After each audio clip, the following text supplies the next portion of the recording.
Welcome to Golf Smarter Mulligans, your second chance to gain insight and advice from the best instructors featured on the Golf Smarter podcast. Great golf instruction never gets old. Our interview library features hundreds of hours of game improvement conversations like this that are no longer available in any podcast app. We did 5,474 tournament rounds. And of those, and we're going to do more than that this year. That's quite a bit of tournament rounds. So we went up in tournament rounds when a lot of people were going down. We get a lot of groups that want to play here. Of those rounds, the ones that were for pure charitable were 2,660, somewhere in that ballpark. So, we were almost half or a little bit more than half were completely charitable rounds where people were using it as a fundraiser to create money for a local charity. And if you figure out what we charged them versus what our rack rate was during those times, the charitable donation part that we took off of those rounds was over $223,000. So the idea is we really are in the business of helping charities help themselves. With another interview from the archives of Golf Smarter, here's your host, Fred Green. Welcome back to Golf Smarter for members only, Brady. Oh, thank you for having me back, Fred. Sorry I was a little long-winded last time. Last time it was just seconds ago. So we were talking about Rory McIlroy's meltdown, and in the post-game interview, one of the things that stood out to me that he said was, well, I knew Sunday was going to be tough when we started. And that kind of jumped out to me as if saying, I was beat before I even got started. I knew, I wasn't approaching it as if I've got this thing in the bag. I'm going to play aggressively like I've been doing all week. I'm going to be a little more tentative. And am I off on that one? Did I miss it? Or what's your take on him saying that? Well, maybe a little bit. I think there's so much made of the tournament doesn't start till the back nine on Sunday at Augusta. You've heard everybody say that so many times. And he had a lead going in, and everyone, Norman had a lead going in. But it's always, the Masters always seems to get tight down the line, and that might be more of a comment towards, hey, listen, I knew it wasn't going to be easy. I knew I wasn't going to go out and just have a walk in the park and win the Masters. I knew there was going to be some people that were going to make a charge, and I knew I was going to have to play well to win, and didn't. But there's definitely room to read there that there's some self-doubt, and clearly there was, and again, I don't know, not having his coach there, I don't know, man. It's a different world now. I'm not a big fan of, like, you need a coach there all the time to just, but if I'm Rory's golf pro in Ireland and he's playing the way he is, I'm getting on a plane, man. I'm going to be there.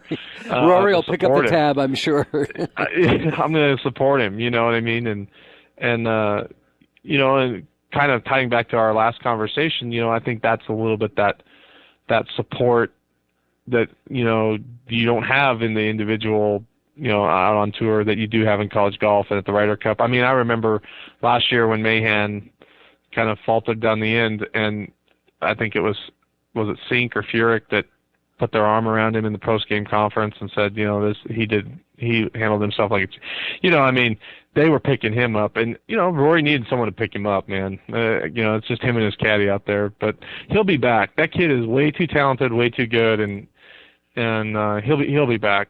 You think so? I hope he wins. I hope he wins the Masters, to be honest with you. I really do. Mm-hmm. Well, there's sometimes there's a moment in someone's professional sports career that is the turn for their career that they never get back to the top. And people look back and go, yeah, well, that was number 10 on Sunday at the Masters was his, just the beginning of the fall for him. So it could go either direction. Of course, we hope the best for the kid, he has a great career, but it's not as if he, because he's been like, who's going to take over for Tiger? Well, it's going to be Rory McIlroy. They've been talking about that for a couple of years, Yeah, and I guess that's what I would say is different. With Norman's collapse, you kind of felt like maybe that was, he's getting towards the end of a legitimate opportunity. And maybe that was the last time that he really could be you know, maybe that was his last shot at it, you know, and, you know, especially a couple of years ago at the British Open that he was competitive in, and Tom Watson at the British Open, you know, when those guys don't come through like that, you just go, God, you know, how many opportunities really are they going to have? I mean, how many more opportunities is Tom Watson going to have to win a major? You know what I mean? But he has won. I mean, you know, right. Watson has been on top of the world. That's a good point too. But I mean, you feel like Rory's got enough of a future that he'll be back. You know, I know he hasn't won one yet, but yeah. Well, how long did we wait? Very good connection there. But. Yeah. How long did we wait for Phil to win a major? Right? We were always like, is he ever going to get there? Yeah. And he did. Yeah. And he did. And now it's like, is he done? You know? Right. Are we sure? It's so interesting to talk about the tour this way. And you know, they do it nonstop on Golf Channel. And you know, I was actually reading in the paper this morning, and they were almost comparing it to Jason Gore. Who, you know, they called it journeyman. And they, in 2005, when he had his collapse, he won a couple times, but he's still out on the nationwide tour now, struggling to get back on the main tour. Yeah. But that's what we love about golf, I think. It's that train wreck element that we were talking about earlier, that we love about golf. It's like, can he hold on? You know, there is no way to predict what's going to happen. Dustin Johnson last year was a little different kind of a train wreck. Oh my gosh! Yeah. But he had one. He had the train wreck at the U.S. Open. Right at Pebble Beach, right? Know? Yeah. Yeah, and that was on Sunday as well. And then he had the train wreck ruling. Oh, right. So. Which was if it's sand, it's a bunker. Yeah. Right. Really? Oh my gosh! Yeah. And talk about and I do thank you for all that input. And it's interesting. You know, again, young players, and the emotional IQ, right. And you know, maturing. You know, again, I still don't know if I have an answer, not only just from you, but from a lot of people I've asked. Is can these young kids who don't have the emotional maturity, not only emotional IQ, but the maturity to carry them through to make them a smarter player in the long run? That you know, that maturity that you gain as you get older and you get into more situations, and you know, act like you've been there. You, as you talk about being a basketball coach, you know, you act like you were there before. Don't make it a big deal. Right. Right. I think you can. I mean, I think it comes a little bit with experience. I mean, right. we always talk about the kid that's wise beyond his years and mature beyond his years, and that, you know, that's what you're looking for. You know, and I think you definitely can learn that stuff. You know, I think you know, but you gotta want to be in control of your emotions. You know what I mean? You gotta want it. You know, if you just are gonna play emotionally, you're gonna be up a lot and down a lot. Right, and that brings us back to getting into a college program, and what they're looking for is your maturity. Right. Yeah, you know, I mean, technical golf swings and scores and stuff also play a factor, obviously, for a college coach. They want to put the best team that they can. But you know what? If you're a college coach and you have, you know, 5 or 6 or 7 really solid players that are very emotionally stable and secure, you know what? You're not going to have to worry about them outside the golf course, outside the classroom as much, and they're going to continue to improve, right? Mm-hmm. Because you got them for 4 years. So, you know, I think that's definitely a thing that college golf coaches look for. Sure. Unlike college football coaches would have to worry about their kids getting themselves in trouble with the law. So many football programs, they have, you know, kids that don't have that kind of that maturity. So how many kids are on a college golf program at any given time on the varsity level? Well, you know, the college golf, they play 5 and count 4 in every tournament. So there's anywhere between, you know, 8 to 11, I would say, depending on, you know, just how you're going to structure your scholarship situation or whatever. I think that's probably a little bit up to the individual coaches. You know, 8 might be a little bit light, actually, you know, at the higher levels. But, you know, they're going to, you know, I was number 9 or 10 at Fort Lewis, so I was a long way from the varsity 5. But it was you're still there practicing. You still go through qualifying. You're still trying to compete. So it kind of depends on the coach and how he wants to set up his program. Some guys like a lot of players so that there's a lot of competition. Some people just want to get 5 or 6 or 7 really good guys and just go as far as they can with them. So, and you also got, different universities have different scholarships and, equivalencies and dollars to spend and budgets for recruiting. So, I mean, that's all going to play a factor in that. But yeah, usually you're a roster between, let's say 9 and 12.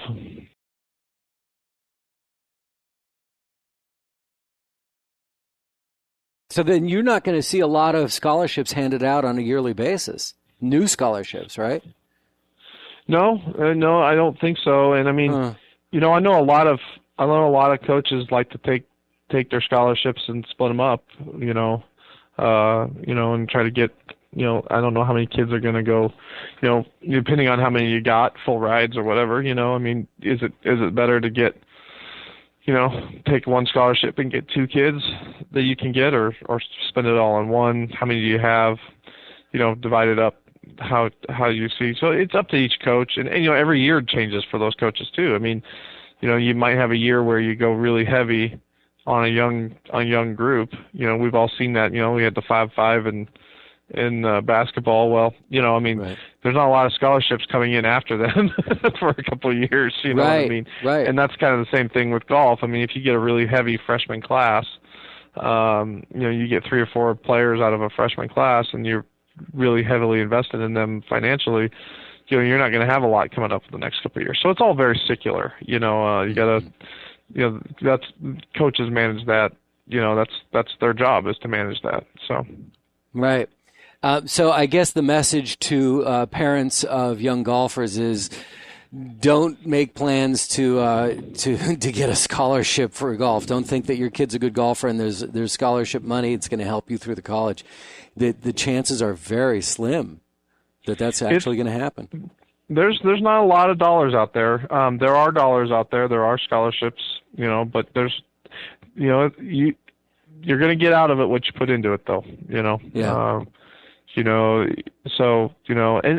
I will say this, college women's golf has come a long way. I mean, it used to be, just because the participation was thinner, in junior golf, there's less, there was, it used to be, an equivalency, in Title IX, most I'm glad you universities that have, most universities that have 2, both a men's and women's program, they need those programs to be equivalent. Yeah. So, I'm running a men's program and you're running a women's program.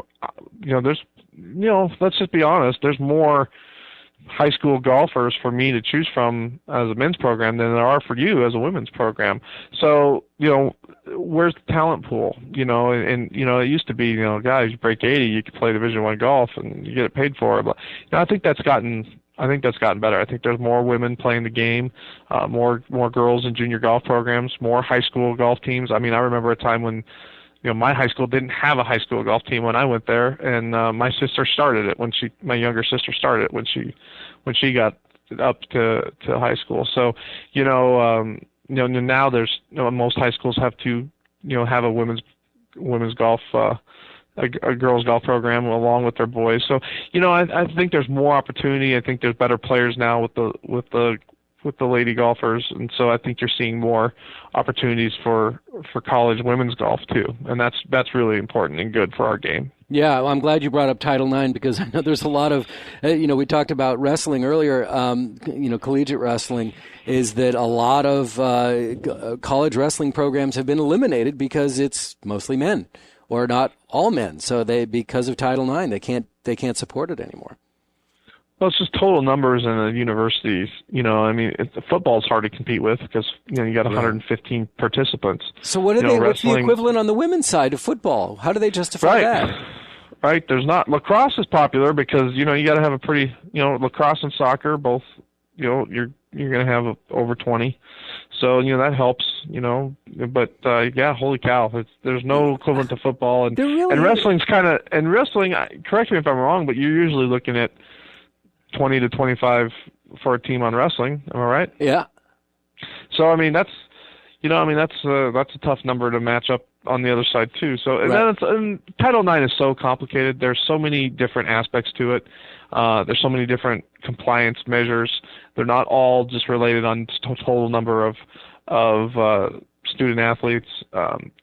Student budgets and coaching's pay and equivalency is really what it's all about. And there's so many different aspects to it that I kind of I'm out of touch with it a little bit since I've gotten out of coaching college women's basketball. But there's a lot of different aspects to it. It's probably one of the more misunderstood things out there. It's not just about having equal opportunity for both men and women. That's its goal, but it's not just down to numbers. It's not just, you got football, so now you got a whole bunch of women's programs to counteract it. That's not necessarily how it works, but it's just about providing an environment of equal opportunity and making sure that your men's basketball program is not more funded or from a scholarship standpoint than your women's program. You need those to be similar. They need to be matching up, those type of things. So yeah, but definitely it provides opportunities for women college athletes, which is very important to do. And I think it's helped out women's golf. I really do. Yeah, no doubt. No doubt. It's helped women's basketball. Yes. But not women's football. No. That's something that's not going to be on TV all too soon. Or support a university itself, like men's football supports a university. No wonder they make different rules for it, just like the USGA makes different rules for everybody else. And that was, did you catch that rule that they changed just before the Masters? The USGA made that rule change about the scorecard, signing the scorecard issue. Did you catch that one? No, I did not. Oh, they made a change in the ruling that week ahead of it that if you previously if you signed your scorecard and there was an error on it, you didn't count a stroke or something because you made a mistake, you've been disqualified, right? Right. Now it's a 2-stroke penalty. You're not disqualified anymore. That's interesting. Yeah. I hadn't heard that. I read it. I was like, how come no one's talking about this? I read it. They're like, yeah, by the way. With all the rules of golf, that's the one that they wanted to change. Well, it would have saved Dustin. Yeah, it would have saved Dustin Johnson, right? But at least it moves things in the right direction for the player, protecting the player a little bit. So that's good. Yeah, I've always thought that the USGA was an advocate for the golf course, not the golfer. Yeah. Yeah, I still think that you should be able to move the ball out of a divot if you hit it in the fairway, but we'll see. Good for you. Right on. I agree 100%. As a matter of fact, I think I have. It seems like that should be considered temporary ground under repair. Oh, why not? Right. Yeah. But that's my only. That's the one I would change.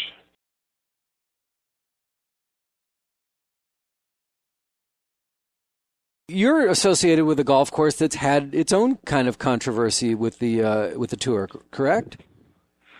Well, yeah, a little bit. I wouldn't say it's controversy. We hosted the Bob Hope Classic here in 2006, 2007, and 2008, and the golf course was built by our ownership group, the Berger Foundation, and then gifted to the Bob Hope Classic Charities, Desert Charities, which is basically the organization that runs the tournament out here for the Bob Hope.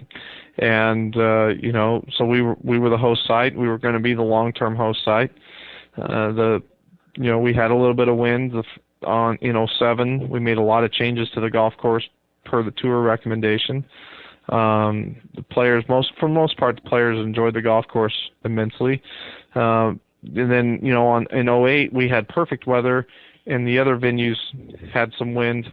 So, the argument was, if you catch the wrong course on the wrong day, you have no chance of winning the tournament. Kind of like getting the wrong pairing and on Thursday, Friday, the wrong pairing of the British Open can always that's always a topic over there. But it's the British Open. It's not the Bob Hope. So, there was definitely a contingent of players that voiced some concern just about, hey, the different locations are kind of hard, To a person that I talked to on the tour, they love the golf course, they love our facility, they'd love to play it more often. But for the Bob Hope, for the event, we're further away than PGA West. We're kind of disjointed from them. So they've moved everything back over to PGA West in La Quinta. It's very centrally located. Everything's right next to each other. So we did not continue on hosting the Hope. And then our initial ownership group, the Berger Foundation, took back ownership of the golf course, and they've been very supportive. Obviously, they hired June Golf to manage the property, and the company that I work for, and we're very, we've changed our dynamic here a little bit. We used to be a very high-end public daily fee golf course that charged a very large amount of money to play. We're still a little bit competitive, but we hold the facility for charitable purposes. So, if you're if you have a 501c3 designation and you're running a charitable tournament, our kind of motto is we want to help charities help themselves. So you can run a golf tournament out here for a very affordable rate and help generate some money that's going to hopefully go to a good cause. And we do that. And we also have a local resident program that is kind of allows our local residents to play our golf course on a very short-term booking window for a very affordable fee, kind of similar to like what you might see at Bethpage or Torrey Pines, but a little different. So, it's allowing that but it's not a muni course like Bethpage. No, it's privately owned. So that kind of resident program is not. It's completely subsidized by our ownership group, the Berger Foundation. It's not subsidized by any tax dollars, which Torrey Pines and Bethpage are. So in 2006, 7, and 8, when the Classic Club was hosting the Bob Hope, were there, excuse my ignorance, but were there multiple courses that were hosting simultaneously? Were they playing on different courses? The Bob Hope format is a 5-day tournament on 4 golf courses. Oh. Okay, and so and you play, and the pros play with 3 different amateurs for 4 straight days, and then there's a cut made on Saturday. So it's not a Thursday, Friday cut, Saturday, Sunday finish. It's a Wednesday through Saturday, then cut, and then a Sunday finish. And then one of those 4 courses is the host site for the final day, which is just the pros. And so the pros are going to play 2 rounds at Classic Club, and then they're going to play a round at the other 3 courses when we were the host site. So we were and not only on Sunday at the Classic Club? Yeah, and they played on Sunday at the Classic Club in 06, 07, and 08. So we still have the Sunday hole locations, and we still use them for special tournaments. Okay, so and when they make the cut at the end of Saturday, then the amateurs are done. So they get 4 rounds in. The amateurs playing with a pro, and then the pro. Correct. Oh, interesting. And it's amateurs are in 3-man teams, and then they rotate with the pro. So they play with 4 different pros in 4 different days. They play all 4 courses, then play with 4 different pros. But the amateurs stay the same. Right. So it's kind of a very unique format. And the history of the Bob Hope, it's been around for 51 years, and it's, it was designed. It was back in the day. It was a great opportunity for struggling tour pros to come out and meet some, big rollers. Yeah, there you go. Some people that would support them and help them out, and so times have changed. There's a lot of very, very, very good tour players that are very great people that enjoy the Pro-Am format. There are some of them that don't enjoy that either. So, it's... and what time of year is it generally held? Late January, third week in January. It's right after they come back from Hawaii. So, they open the season over at Kapalua, and then they play the Sony, and then they're here. And does it also conflict with Super Bowl? Or no, that would be the Phoenix Open.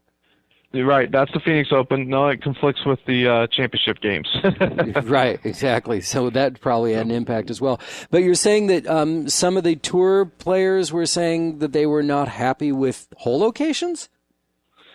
No. The in '07 it was very windy. And you can't do anything about that. And that's golf. Some of the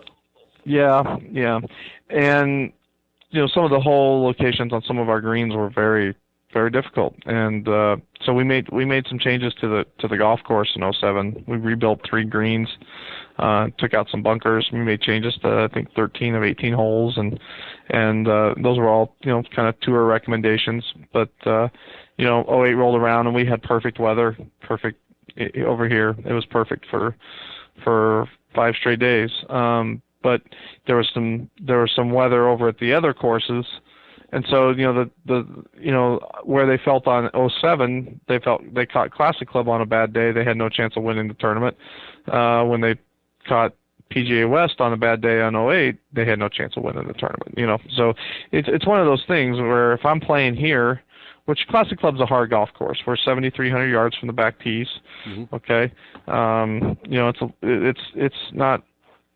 It's not the average, pitch and putt course, and the Bob Hope had played some fairly easier venues than ours, in its history. But we're 75-8, 144 as a rating from the back tees. I mean, 144. Yeah, it's a pretty good golf course. We do have 5 sets of tees, 5 sets of options, and so you can pick your playability level. Water comes into play out here quite a bit, and we have kind of an island green out on 12, and Arnold Palmer design. So I mean it's a very, very good golf course, and obviously I played yesterday in a fundraising event here at our facility. The wind came up. It was windy, and it was windy, and it's a hard golf course when it's windy. But it's our valley gets wind. Sure. The Coachella Valley gets wind. It's windy everywhere. It was windy everywhere yesterday, not just at Classic Club. So, it's just a mix, and that's kind of where the tour went, and they kind of wanted to keep everything more centrally located, and we are kind of out on our own. So we're kind of we didn't have 3 other golf courses around us that were worthy of hosting it. So they took it back over to La Quinta and PGA West and that area, and it's a very viable event. It's a good event. It's what people don't probably know about that event is how much money that generates for charities and good causes. So it's a really good tour event to support, and they just picked up a new sponsor, Humana, for a while, so that's good. They were without a sponsor, so things are really. That tournament's going to stay on the schedule, and it's going to survive, and it's a unique event. It's different than any other event they play all year, but we wish it has a special place with all of us. We wish it the best of luck. We'd all love to have it, but it probably doesn't make sense anymore now with the property and the way that we hold the property now to host it. But it was a great experience, and the players loved the golf course. The golf course is really good. The golf course, and I'm not saying because I work here. The golf course is one of my favorite golf courses to play. It's in really good shape. Well, it's managed by Troon, so yes. Yeah, our director of agronomy, Jeff Sanders, does a phenomenal job keeping it in great condition, and like I said, it's a good test at 144 slope. But you know what? If you hit good shots, you're rewarded. If you hit bad shots, you're penalized, and that's the way golf courses should be. So, and if you're in a divot, you can move it. At my course, you can. It's your course right now. Yeah. In my rule book. So.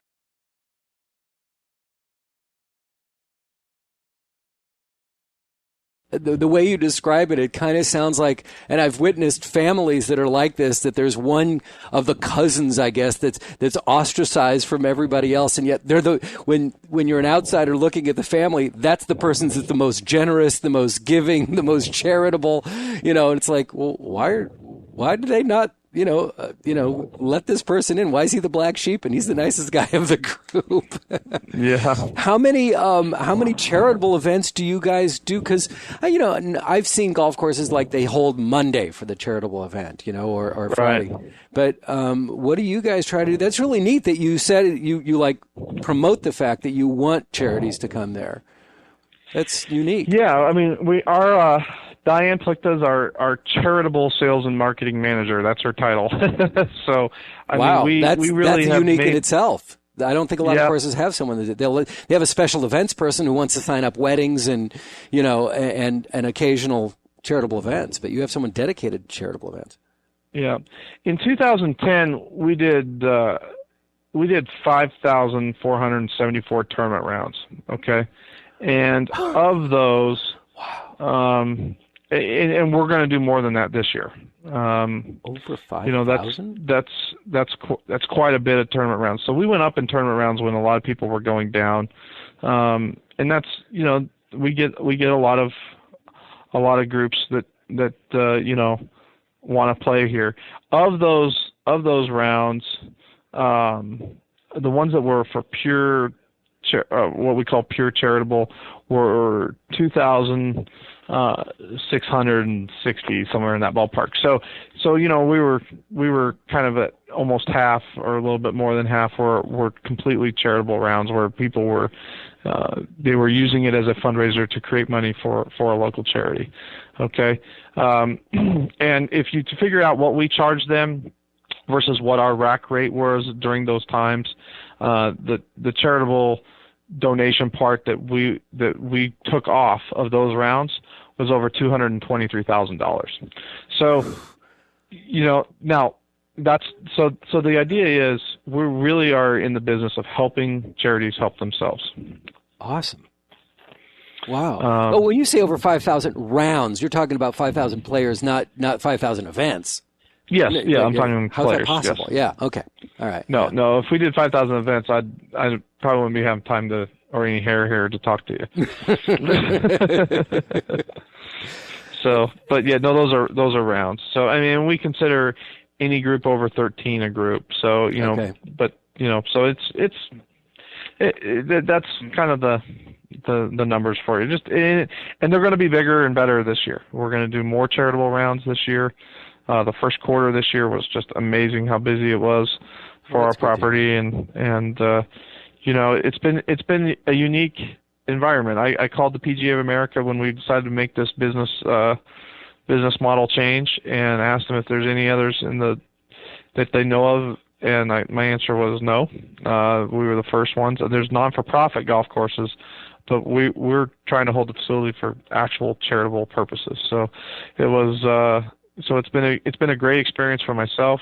We've it's kind of humbling to be able to go to work every day at a beautiful place, beautiful clubhouse, and kind of know you're making the world better. And I know that sounds corny, but that's kind of what we do here. It's we're given the tools by our ownership group, who are awesome, and have the support of Troon Golf, who's obviously got a great reputation in the industry, to do something that really no one else is doing, and that's provide a tour caliber golf course at tour caliber conditions with premier service. Our golf team does a premier job with service, and at a real affordable price, whether it's for a charity or for the resident program here, locals to take care of them, or for the vacation golfer that wants to come in. They're going to pay 20% below the market average here to play golf. So, I mean, when you start factoring all that in, usually when you see decline in fees, you see decline in service and conditions. But we've done the opposite. We've maintained those at a high level, yet still offered a great value to our golfers. That's awesome. It's a special place. Yeah. If any of your listeners out there have not experienced it, and are local in the Southern California area, they all means should make a trip out. You can visit our website at classicclubgolf.com and see pictures of the golf course, and we have flyovers of the holes, and I mean we do a first class job here, and we're proud of that. And we're happy to be, like I said, our ownership group. We couldn't do it without them. The Berger Foundation, they're an unbelievable people. They're just quality people and want to make the world a better place. And obviously, Troon Golf has been very supportive, and it's not the typical business model that Troon Golf sees. So, no. Everyone at our corporate office at Troon Golf has been very cooperative and understanding and helping us out, and knowing that, kind of like you said, we're the black sheep. We're a little different than everybody else. This golf course is a little different than your average golf course. That's one of the interesting things about Troon Golf as well, is they like to have, what I've noticed, is they don't mind having a feather in their cap that is a different color than everybody else's feathers. It's like, we do this, but we're the only one doing it, or we're the first ones to do it, and hopefully we're setting a standard for a new standard. That's really interesting, because I know that down in San Diego, Coronado, they're run by the Port of San Diego, and they don't have to make a profit. That's not what they're doing. The rack rate is really low, and the course is, it's in nice shape, and it's a nice place if you have great weather. But to have the level of course that you have, and it be dedicated as for charity, is amazing. And you're so lucky, because I was reading a book recently that was talking about how the perfect kind of job is one that not only do you get a lot from in the way of learning and positive reinforcement, but one that you can also feel like that you're giving back to your not only your customer base, but your community as well. And when you find that kind of balance, it's kind of like the perfect job, because you really want to go to work. Yeah, it's not easy. It's not hard to get out of bed every day and come to work. I work at a golf course. I do most of the instruction here at the property. So, I'm teaching people the game of golf. I'm seeing them getting better. We're doing business with a charitable mind, and how can we help you? We have a logo.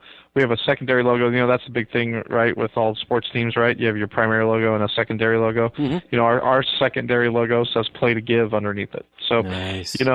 It's that's what we do here, and it was a transition. No doubt it was an adjustment period for our team. They had to go from being a high-end daily fee for-profit facility that hosted a tour event that came with a lot of prestige to being a charitable venue that does a lot of tournament rounds and has a resident program. And I mean that's an adjustment. That's not easy on easy on your staff. That where did that idea come from? Did that idea come from Troon down, or did you come from you guys and you had to sell it in and get Troon to buy the concept? It came from our ownership group, and that's what their vision for the property became when they took it back after the Hope left. And so and that was, we had to get on board with it, obviously, and then we had to champion it. Yeah. I mean, as in our management team here, our local management team here, and how's this going to work? And then obviously we had to talk to Troon about it, and and make sure that all the there's some I's and T's that needed to be dotted and crossed, restructuring contracts and different things. But it was real smooth and really quick and easy. And, our ownership group couldn't be happier with Troon Golf. And I don't think they, every year at the Troon Golf, management conference, they announce the